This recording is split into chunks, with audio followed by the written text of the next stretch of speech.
What's going on, everybody? This is an episode from the No Gimmicks Needed Wrestling podcast. Do you like podcasts and you want to see the full podcast? Make sure you check out the No Gimmicks Needed Wrestling podcast on all your podcast platforms, such as Apple Podcasts, Google Podcasts, Stitcher, Spotify, iHeartRadio, among many others. But you're listening to the episode right here on YouTube, so make sure you hit that like button and below, and make sure you hit the subscribe button to NC Studios and NC Level Up for all your gaming needs. This is the Nerd Coalition. Enjoy the show. Braun Strowman. I look, this just happened today, and I see people was talking about it. I seen people that was doing podcasts giving opinions, and I know that people out there who enjoy our podcast want our opinion. Braun Strowman, he just took an unnecessary shot. For what reason at all? It was not necessary. It didn't need to happen. Braun Strowman, I view him like he has a lot of insecurities. He always has to say something about somebody, and it doesn't need to happen. So he went on Twitter and he took a shot at all the wrestlers for what? It wasn't necessary. He did this. He said,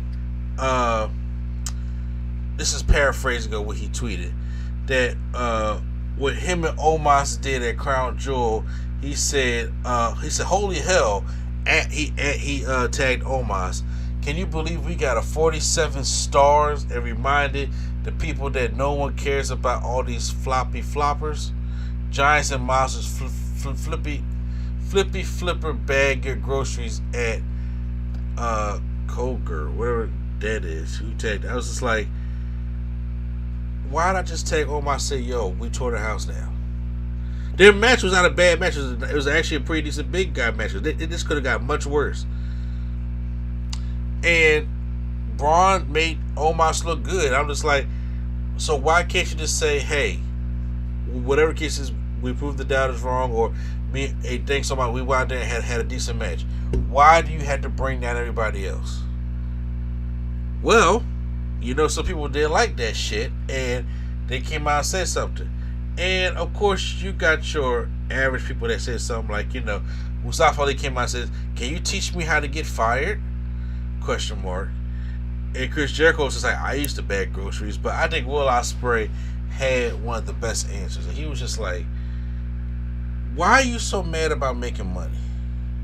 It's dead funny that you actually done such a great job, and yet you're mad at other people that do the same job as you.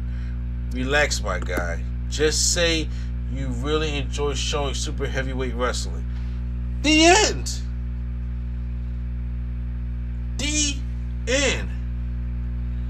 None of that other stuff was needed. Every time Braun Strowman tweets something, he has to put down somebody first. And those are signs of people with some kind of insecurities. And I'm like, and me personally, I'm a fan. I have always been a fan of big guy wrestling. Come on. One of my favorite wrestlers of all time is Vader. That's the big motherfucker, okay? I like Vader. I like Goldberg. You know, so I like people that can work the big man match, especially if they can work. Oh, you say you like people that can work and they name Goldberg in that same sentence? Okay, look. I understand Goldberg's not that much of work, but Vader was, okay? But, yes, you are right about that. Goldberg's not that kind of work, because I don't want Bret Hart coming to me and, you know, screw Bill Goldberg, you know, all that shit like that. But I'm also saying, but guys, like big guys like Kane and Undertaker, like guys that can work the big man match, but also work with smaller guys, but, you know, they had the big man power moves, and with a big man was a big man. I enjoy that shit. So seeing these guys go out there and do big man stuff and actually do like a big man matchup, it was kind of cool. But putting down the guys that can wrestle and fly and do all this kind of stuff is unnecessary. It's unnecessary. Like, sometimes I feel as though that Braun's mad that he can't do this shit. Or I feel as though Braun is like, you know, it's the Strowman Express, is to get these hands, he does all this power stuff, but he feels as though that he can do more. Remember when him and Big Show had that match and he did the kip up? Everybody was all shocked like, oh my God, he did the kip. I think Braun is like, he's tired of everybody like, well, you know what? all that stuff ain't real wrestling, and I can do that shit too. It has to be some kind of insecurity in it with him, because now he backtrack and try to take shit down. It's like, just your quick opinion, I should say. I'm gonna just say, Braun will be Braun, and I will continue not to care. Ever since, I just feel like he just had a decline. I'm surprised they even brought him back, to be honest. But I'm not even gonna lie to you. I'm surprised ever since that one time where when people got fired, he was kind of like, basically like, oh, stop asking for a handout because you're a wrestler. Do what you got to do. I'm like, all right, see, because after that, I really just stopped liking Strowman overall. Yeah. No, I do understand that. I do understand that. But like I said, see, it's ill-timed. Just ill says like I don't understand. Every tweet is like this with him. I'm like, you don't have to sit there and try to bring shit down, where the case may be. But whatever. I just wanted to bring that stuff up about Strowman. Like I said, him and Omos did have a decent enough matchup at Crown Jewel.